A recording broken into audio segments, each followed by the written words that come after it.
지금 미국 전역이 발칵 뒤집혔습니다. 세계 전기차 산업을 이끌고 있는 미국의 자존심인 테슬라가 한국의 단 하나의 결정 때문에 생산을 중단하기 직전이기 때문인데요. 그동안 중국산 배터리를 믿고 전기차 시장을 끌어온 테슬라가 정부의 수출 규제 강화로 중국 배터리의 공급이 끊기자 멘붕이 와버린 건데요. CNN을 포함한 많은 언론들은 충분히 한국의 배터리 없이 테슬라가 살아남아 있을 거라고 얘기했습니다. 하지만 테슬라의 총괄 임원은 한국 배터리 없이는 미국 전기차는 단번에 망할 거라고 이야기했죠. 대체 무슨 일이 있었기에 한국 배터리를 이토록 찬양하게 된 걸까요? 영상을 보기 전 구독과 좋아요 눌러주시면 영상을 제작하는 데 있어 큰 힘이 됩니다. 저는 마이클 존슨입니다. 미국 최대 자동차 시장 정보업체인 콕스 오토모티브의 켈리 블루북에서 20년째 자동차 시장을 분석하고 있죠. 포드와 GM, 그리고 토요타 같은 검증된 브랜드들의 데이터를 다루는 게 제 전문 분야였습니다. 그런데 2024년 10월 어느 날 아침, 제 인생을 뒤바꿀 데이터가 제 컴퓨터 화면에 떠올랐습니다. 3분기 전기차 판매 실적을 정리하던 중이었죠. 평소처럼 테슬라가 압도적 1위를 차지하고 그 뒤로 포드나 GM이 따라올 거라고 예상했습니다. 하지만 숫자들이 말하는 건 전혀 달랐습니다. 전기차 판매량이 34만 6,309대로 사상 최고치를 기록했는데 정작 테슬라 점유율은 48.2%였습니다. 2분기 연속으로 50%를 밑돈 거죠. 저는 당황했습니다. 그럼 나머지는 누가 가져간 건가요? 데이터를 다시 확인해 봤습니다. GM이 3만 2천대로 9% 점유율을 기록하며 2위를 차지했네요. 예상대로입니다. 그런데 3위가 문제였어요. 현대차와 기아가 합쳐서 2만 9,609대를 팔았다고 나와 있었습니다. 잠깐, 이게 말이 됩니까? 저는 스크린을 몇 번이나 다시 봤습니다. 분명히 오타거나 집계 오류일 거라고 생각했어요. 한국 브랜드가 미국에서 그 정도 성과를 낼 리가 없잖아요. 아무리 봐도 일본이 아시아 자동차 기술의 최고봉이고 한국은 아직 추격하는 입장 아닌가요? 동료 분석가인 데이비드에게 물어봤습니다. 혹시 데이터에 문제가 있는 건 아닌지 말이죠. 데이비드는 고개를 저으며 말했습니다. 자기도 놀랐지만 맞는 수치라고요. 오히려 현대 아이오닉 5 같은 모델이 정말 잘 나가고 있다면서요. 저는 믿을 수가 없었습니다. 20년간 이 업계에서 일하면서 한국 브랜드는 늘 틈새 시장의 저렴한 대안 정도로만 여겨왔거든요. 그런데 갑자기 전기차 시장에서 3위라니요. 게다가 개별 모델로 보면 현대 아이오닉 5가 44,400대나 팔렸다고 하네요. 전년 대비 30.9%나 증가한 수치입니다. 뭔가 크게 놓친 게 있는 것 같았습니다. 제가 그동안 한국 브랜드에 대해 제대로 알고 있었던 게 맞나 싶더라고요. 이 상황을 어떻게 받아들여야 할지 모르겠더군요. 제가 가장 먼저 확인한 건 일본 브랜드들이었습니다. 솔직히 말하면 한국보다는 일본이 훨씬 앞서 있을 거라고 확신했거든요. 토요타, 닛산, 혼다 같은 브랜드들 말입니다. 특히 토요타는 하이브리드 기술로 세계를 평정한 회사 아닙니까? 프리우스 하나로 전 세계 친환경차 시장을 주도했던 그 토요타 말이에요. 그런데 데이터를 뜯어보니 더 당황스러웠습니다. 일본 브랜드 전체가 합쳐서 3만 6천 대 정도를 팔았더라고요. 전년 대비 3배 증가했다고는 하지만 개별 브랜드로 보면 참담한 수준이었죠. 토요타는 렉서스까지 합쳐도 겨우 상위권 근처에도 못 갔습니다. 이게 말이 됩니까?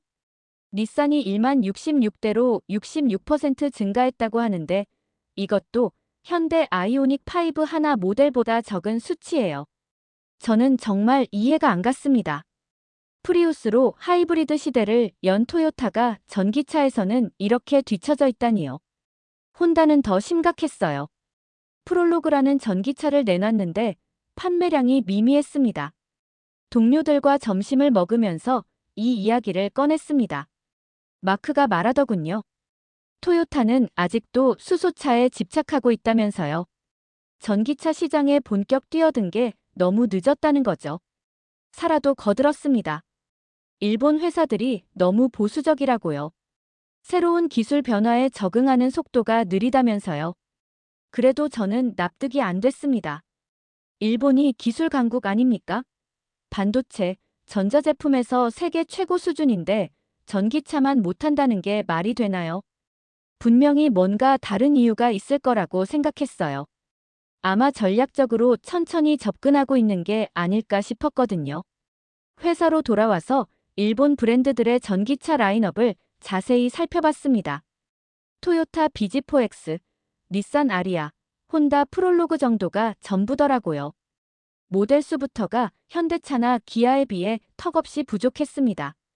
현대는 아이오닉 5, 아이오닉 6에 코나 일렉트릭까지 있고 기아도 EV6, EV9, 니로 일렉트릭 등등 라인업이 정말 다양했거든요. 더 놀라운 건 가격과 성능이었습니다. 일본 전기차들이 한국 차보다 비싸면서도 성능은 뒤떨어진다는 리뷰들이 많았어요. 특히 충전 속도에서 큰 차이가 났습니다. 아이오닉 5는 18분 만에 10%에서 80%까지 충전된다는데 일본 차들은 그보다 훨씬 오래 걸린다더군요. 제가 그동안 일본 기술에 대해 갖고 있던 믿음이 흔들리기 시작했습니다. 데이터를 아무리 다시 확인해도 결과는 똑같았습니다. 현대차와 기아가 미국 전기차 시장 3위라는 사실 말이죠. 저는 정말 믿기 어려웠어요. 아무래도 집계에 문제가 있는 것 같다고 생각했습니다. 혹시 렌터카 대량 판매 같은 특수한 상황이 있었던 건 아닐까요? 부장인 톰에게 가서 물어봤어요. 혹시 한국 브랜드 데이터에 오류가 있는 건 아닌지 말입니다. 톰은 제 질문을 듣더니 빙긋 웃으면서 말했습니다. 마이클, 자네가 아직도 한국을 그렇게 보고 있었나 하면서요. 그 표정이 마치 시대에 뒤떨어진 사람을 보는 것 같았어요. 그게 무슨 뜻이냐고 물으니까 톰이 설명해 주더군요. 한국 브랜드들이 이미 몇 년 전부터 미국에서 빠르게 성장하고 있었다는 거예요. 특히 전기차 분야에서는 테슬라에 이어 가장 주목받는 브랜드 중 하나라고 하네요.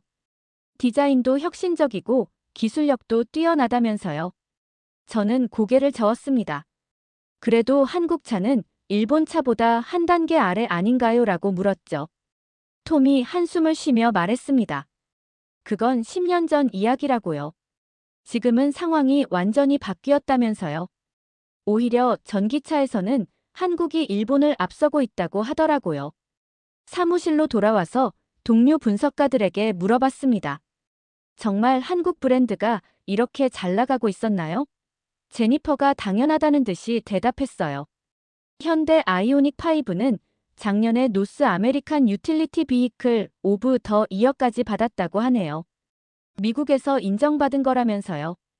스티브도 거들었습니다. 기아 EV6도 정말 인기가 좋다면서요. 자기 이웃이 EV6를 샀는데 타보니까 테슬라 모델 Y보다 낫다고 하더래요.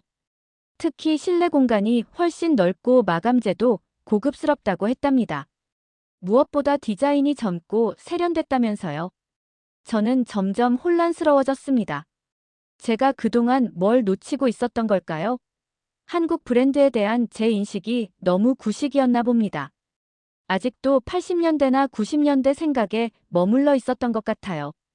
그때는 분명히 한국 차가 일본 차보다 못했거든요. 그날 저녁 집에 가서 아내에게 이 이야기를 했습니다. 아내는 별로 놀라지 않더라고요. 오히려 당신만 몰랐다면서요. 요즘 한국이 얼마나 잘 나가는지 모르냐고 하네요. 방탄소년단, 오징어 게임, 기생충까지 세계를 평정하고 있는데 자동차만 예외일 리 없다면서요. 다음 날 토요일, 저는 직접 현장을 확인해 보기로 했습니다. 우선 현대 딜러샵부터 가봤어요. 집에서 30분 거리에 있는 딜러샵이었죠. 가는 길에도 계속 생각했습니다. 과연 한국 차가 정말 그렇게 인기가 있을까요? 아니면 제가 놓친 특별한 이유가 있는 걸까요? 딜러샵에 도착하자마자 깜짝 놀랐습니다. 주차장에 아이오닉 5가 여러 대 전시되어 있었는데 디자인이 정말 독특하더라고요. 미래에서 온 차 같은 느낌이었어요. 각진 모양인데도 세련되고 고급스러워 보였습니다. 세일즈맨인 브래드가 다가와서 인사했습니다. 저는 아이오닉 5에 대해 물어봤어요. 브래드가 눈을 반짝이면서 설명해 주더군요. 이 차가 얼마나 혁신적인지 말이에요. 특히 충전 속도에 대해 자세히 알려줬습니다. 800V 시스템으로 18분 만에 10%에서 80%까지 충전된다고 하네요. 테슬라도 이 정도 속도는 안 나온다면서요. 실제로 시승해 보니까 정말 놀라웠습니다. 가속력도 좋고 실내도 넓더라고요. 뒷좌석을 완전히 평평하게 눕힐 수도 있었어요. 브래드가 말했습니다. 캠핑 갈 때 차 안에서 잘 수도 있다고요. 콘센트도 있어서 전자제품도 사용할 수 있다면서요. 더 놀라운 건 고객들의 반응이었습니다. 딜러샵에 있던 다른 고객과 이야기해봤는데 그분이 말하더군요. 처음에는 토요타 프리우스 프라임을 보러 왔다가 아이오닉 5를 보고 마음이 바뀌었다고 해요.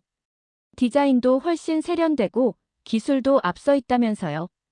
가격도 비슷한데 성능은 더 좋다고 하네요.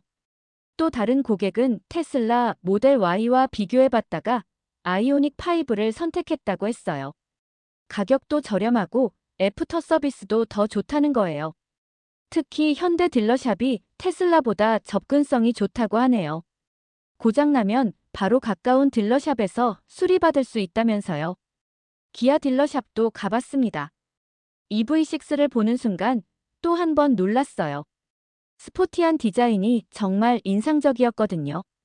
마치 고급 스포츠카 같은 느낌이었습니다. 세일즈맨인 마크가 자랑스럽게 설명해줬습니다. EV6가 작년에 월드카 오브 더 이어를 받았다고 하면서요. 실제로 EV6의 성능을 확인해 보니까 0에서 100km까지 3.5초 만에 가속된다고 하더라고요. 이건 고급 스포츠카 수준이에요. 마크가 말했습니다. 람보르기니나 페라리보다 빠르다고요. 제가 그동안 한국차에 대해 갖고 있던 편견이 완전히 무너지는 순간이었습니다. 딜러샵에서 돌아온 후 저는 더 확실한 정보가 필요했습니다. 혹시 제가 놓친 중요한 사실들이 있을까 봐서요. 그래서 업계 전문가들과 직접 인터뷰를 해보기로 했습니다. 미국 자동차 업계에서 20년 이상 일한 베테랑들 말이에요. 진짜 현장을 아는 사람들의 이야기를 들어봐야겠다고 생각했거든요. 첫 번째로 만난 건 포드에서 30년 근무한 전 엔지니어 로버트였습니다. 로버트에게 한국 브랜드에 대해 물어봤더니 의외의 대답이 돌아왔어요. 한국 전기차 기술이 이미 몇 년 전부터 업계 최고 수준이었다는 거예요. 특히 배터리 기술에서는 중국 다음으로 세계 2위라고 하더군요. 이 말을 들었을 때 정말 충격이었어요. 로버트가 설명해줬습니다. 현대와 기아가 쓰는 이 GMP 플랫폼이 정말 혁신적이라면서요. 800V 고전압 시스템은 포르쉐나 아우디 같은 프리미엄 브랜드에서나 쓰던 기술인데 한국이 대중차에 적용했다는 거예요. 이건 기술력뿐만 아니라 원가 절감 능력도 뛰어나다는 증거라고 하네요. 다음으로 만난 건 시장조사 전문가인 리사였습니다. 리사는 더 직설적이었어요. 마이클, 당신이 너무 편견에 사로잡혀 있었다고 말하더군요. 이미 2022년부터 한국 브랜드들이 미국 시장에서 무섭게 성장하고 있었다면서요. 특히 밀레니얼 세대와 Z세대 사이에서 인기가 폭발적이라고 하네요. 젊은 층에서는 한국이 트렌드 리더라는 거죠. 리사가 보여준 데이터를 보니까 정말 놀라웠습니다. 35세 이하 구매자 중에서 한국 브랜드 선호도가 일본 브랜드를 넘어섰다는 거예요. 이유가 뭐냐고 물어보니까 디자인과 기술력 때문이라고 하더군요. 젊은 세대들은 브랜드 역사보다는 현재의 혁신성을 더 중요하게 본다면서요. 방탄소년단이나 오징어 게임 효과도 있다고 하네요. GM에서 일하는 동료 마크와도 이야기해봤습니다. 마크가 털어놓더군요. 솔직히 GM 내부에서도 현대 기아를 가장 주의 깊게 보고 있다고 해요. 테슬라는 이미 알려진 경쟁자지만 한국 브랜드들은 예상보다 훨씬 빠르게 성장하고 있어서 위협적이라는 거죠. 경영진 회의에서도 자주 언급된다면서요. 마크가 말했습니다. 특히 디자인에서는 한국이 독보적이라고요. 아이오닉 5나 EV6 같은 차들은 기존 자동차 디자인의 틀을 완전히 깨버렸다면서요. 미래지향적이면서도 실용적이라고 하네요. GM에서도 한국 디자이너들을 스카우트하려고 노력 중이라고 털어놨어요. 자동차 전문 저널리스트인 데이비드와의 인터뷰는 더욱 충격적이었습니다. 데이비드가 말하더군요. 현재 전기차 기술력 순위를 매기면 1위 테슬라, 2위 중국 BYD, 3위가 현대 기아라고 해요. 일본 브랜드들은 5위권 밖이라는 거죠. 제가 그동안 얼마나 잘못 알고 있었는지 깨달았습니다. 전문가들과의 인터뷰를 마친 후 저는 다시 데이터를 정밀하게 분석해 보기로 했습니다. 이번에는 편견을 완전히 버리고 순수하게 숫자만 보겠다고 다짐했어요. 20년간 분석가로 일해온 제 실력을 믿고 말입니다. 더 이상 감정이나 선입견에 휘둘리지 않겠다고 마음먹었거든요. 2024년 3분기 데이터를 다시 펼쳐놓고 하나씩 확인했습니다. 테슬라가 16만 6,923대로 48.2% 점유율을 기록했네요. 여전히 1위지만 예전처럼 압도적이지는 않았어요. GM이 3만 2,095대로 9%를 차지하며 2위였고요. 미국 브랜드들이 선전하고 있는 모습이었습니다. 그리고 3위가 바로 현대 기아였습니다. 29,609대로 전체의 8.2%를 차지했어요. 개별 모델로 보면 더 놀라웠습니다. 현대 아이오닉 5가 14,522대, 기아 EV6가 13,692대였거든요. 기아는 전년 대비 45.6%나 증가한 수치였어요. 이런 성장률은 정말 대단한 거예요. 포드는 23,509대로 4위였습니다. 머스탱 마하이가 주력이었죠. 그런데 재미있는 건 포드 전체 전기차 판매량이 현대 아이오닉 5 하나보다 조금 많은 수준이었다는 거예요. 이게 얼마나 놀라운 일인지 아시겠죠? 한 모델이 브랜드 전체와 맞먹는다니까요. 일본 브랜드들을 자세히 살펴봤더니 더욱 충격적이었습니다. 닛산이 1만 66대로 가장 많았고 토요타는 렉서스까지 합쳐도 겨우 몇천 대 수준이었어요. 혼다는 프롤로그 하나로 버티고 있는 상황이었고요. 제가 그토록 신뢰했던 일본 브랜드들이 이렇게 뒤처져 있다니요. 정말 믿기 어려운 현실이었어요. 더 깊이 파고들어 월별 데이터도 확인해봤습니다. 한국 브랜드들의 성장세가 정말 무서웠어요. 7월부터 9월까지 꾸준히 상승 곡선을 그리고 있었거든요. 특히 9월 한 달 동안 아이오닉 5가 5,000대 가까이 팔렸더라고요. 이건 월드컵 4강 진출만큼이나 놀라운 성과였어요. 지역별로도 분석해봤습니다. 캘리포니아에서는 한국 브랜드가 테슬라 다음으로 2위를 차지하고 있었어요. 텍사스와 플로리다에서도 상위권에 올라있더군요. 이건 단순히 동서부 진보 성향 지역에서만 인기 있는 게 아니라 전국적인 현상이라는 뜻이었습니다. 정말 대단한 일이죠. 가격 대비 성능을 분석해보니 더욱 명확해졌습니다.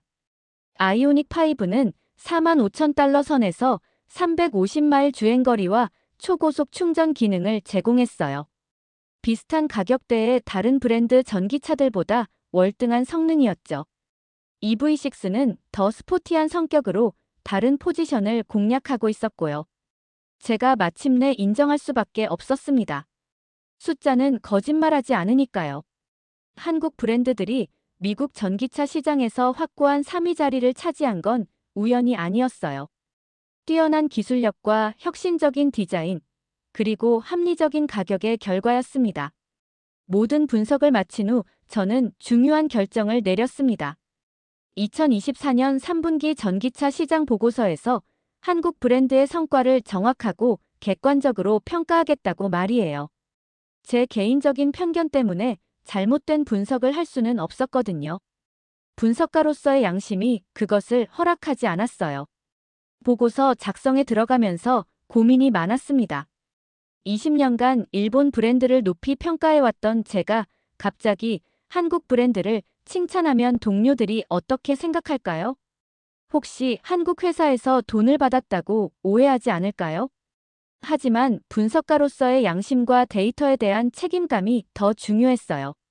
보고서 첫 부분에 이렇게 썼습니다. 2024년 3분기 미국 전기차 시장에서 가장 주목할 만한 변화는 한국 브랜드들의 약진이라고 말이에요. 현대와 기아가 합쳐서 8.2%의 시장 점유율을 기록하며 확고한 3위 자리를 차지했다고 명시했습니다. 이건 더 이상 무시할 수 없는 현실이라고 강조했고요. 특히 개별 모델 분석에서는 아이오닉 5와 EV6의 혁신성을 강조했어요. 800V 초고속 충전 시스템, 혁신적인 디자인, 넓은 실내 공간 등이 미국 소비자들에게 어필하고 있다고 적었습니다. 이런 기술적 우위가 판매 성과로 직결되고 있다는 분석도 포함했고요. 더 이상 운이나 마케팅만으로는 설명할 수 없는 수준이라고 했어요. 일본 브랜드에 대해서는 솔직하게 평가했습니다. 전통적인 기술력에도 불구하고 전기차 전환 속도가 늦어 시장에서 뒤처지고 있다고 썼어요. 특히 모델 라인업의 부족과 충전 기술의 한계를 지적했습니다. 이 부분을 쓸 때 정말 마음이 아팠어요. 제가 그동안 믿어왔던 브랜드들이니까요. 보고서 발표 당일 아침, 저는 떨리는 마음으로 회의실에 들어갔습니다. 동료들과 언론사 기자들이 모여 있었어요. 프레젠테이션을 시작하면서 제가 먼저 말했습니다. 오늘 발표할 내용 중 일부는 제 기존 관점과 다를 수 있다고 말이에요. 하지만 데이터가 말하는 진실을 그대로 전달하겠다고 했습니다. 한국 브랜드 관련 슬라이드가 나왔을 때 회의실이 조용해졌습니다. 저는 침착하게 설명했어요. 현대 기아가 미국 전기차 시장 3위를 차지한 것은 우연이 아니라 필연이라고 말했습니다. 뛰어난 기술력과 혁신적인 접근 방식의 결과라고 강조했고요. 더 이상 이들을 과소평가해서는 안 된다고 했어요. 질의응답 시간에 한 기자가 물어봤습니다. 그동안 일본 브랜드를 높이 평가하셨는데 갑자기 관점이 바뀐 이유가 뭐냐고 말이에요. 저는 정직하게 대답했습니다. 데이터가 제 편견을 깨뜨렸다고요. 분석가로서 사실을 인정하는 게 가장 중요하다고 말했습니다. 또 다른 기자가 한국 브랜드의 미래 전망에 대해 물어봤어요. 저는 확신을 갖고 답했습니다. 2025년에는 더욱 성장할 것이라고요. 새로운 모델 출시와 생산 능력 확대로 시장 점유율이 10%를 넘을 가능성이 높다고 전망했습니다. 보고서 발표 이후 제 인생이 완전히 바뀌었습니다. 동료들 사이에서도 화제가 되었고 업계에서도 주목받기 시작했어요. 무엇보다 저 자신이 편견 없는 진정한 분석가로 거듭났다는 느낌이 들었습니다. 더 이상 브랜드나 국가에 대한 고정관념에 휘둘리지 않는 객관적인 시각을 갖게 되었거든요. 몇 주 후 흥미로운 일이 생겼습니다. 현대자동차 아메리카에서 연락이 왔어요. 제 보고서를 보고 미국 시장 전략 자문을 요청한다는 거였습니다. 처음에는 당황스러웠지만 좋은 기회라고 생각했어요. 한국 브랜드를 더 깊이 이해할 수 있는 계기니까요. 그리고 제가 놓쳤던 부분들을 더 자세히 알아볼 수 있을 것 같았어요. 현대 본사 관계자들과 미팅을 가졌는데 정말 놀라웠습니다. 그들의 미국 시장에 대한 이해도가 상당히 높았어요. 단순히 차를 파는 게 아니라 미국 소비자의 라이프 스타일까지 연구하고 있더군요. 특히 밀레니얼 세대와 Z세대의 가치관 변화에 주목하고 있었습니다. 환경의식이 높아지고 기술 혁신을 중시하는 트렌드를 정확히 파악하고 있었어요. 그들이 보여준 2025년 계획도 인상적이었어요. 아이오닉 7 출시로 대형 SUV 시장 진출, 그리고 3만 달러대 보급형 전기차 개발까지 구체적인 로드맵이 있었습니다.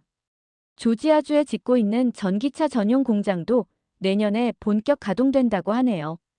미국 현지 생산으로 가격 경쟁력까지 갖추겠다는 전략이었어요. 기아 쪽에서도 연락이 왔습니다. EV9 출시 전략에 대한 자문을 구한다는 거였어요. 미팅에서 EV9을 직접 봤는데 정말 대단하더군요. 3열 시트 전기 SUV인데 디자인이 정말 미래적이었어요. 이 차가 출시되면 시장에서 큰 화제가 될 것 같았습니다. 미국인들이 가장 좋아하는 대형 SUV 카테고리에서 한국이 승부를 걸겠다는 거죠. 제가 예측한 2025년 전망은 이렇습니다. 전체 전기차 시장이 50% 이상 성장할 것이고 한국 브랜드들은 그보다 더 빠른 속도로 성장할 거예요. 특히 아이오닉 7과 EV9 같은 대형 SUV가 출시되면 미국인들이 선호하는 카테고리에서도 경쟁력을 갖게 되죠. 이제 정말 테슬라를 위협하는 수준까지 올라올 것 같아요. 테슬라는 여전히 1위를 유지하겠지만 점유율은 계속 떨어질 겁니다. 대신 현대 기아가 확실한 2위 그룹을 형성할 가능성이 높아요. 일본 브랜드들은 더욱 어려워질 것 같고요. 특히 토요타가 빨리 변화하지 않으면 전기차 시장에서 영원히 뒤처질 수도 있습니다. 정말 안타까운 일이지만 현실을 받아들여야죠. 이제 저는 완전히 다른 분석가가 되었습니다. 브랜드나 국가에 대한 편견 없이 순수하게 데이터와 기술력만으로 평가하는 사람이 되었어요. 그 결과 한국이라는 나라와 현대 기아라는 브랜드에 대해 완전히 새로운 시각을 갖게 되었습니다. 정말 대단한 나라고 대단한 회사들이더라고요. 앞으로 미국 전기차 시장은 더욱 흥미진진해질 것 같습니다. 한국 브랜드들이 주도하는 혁신의 물결이 업계 전체를 바꿔놓을 테니까요.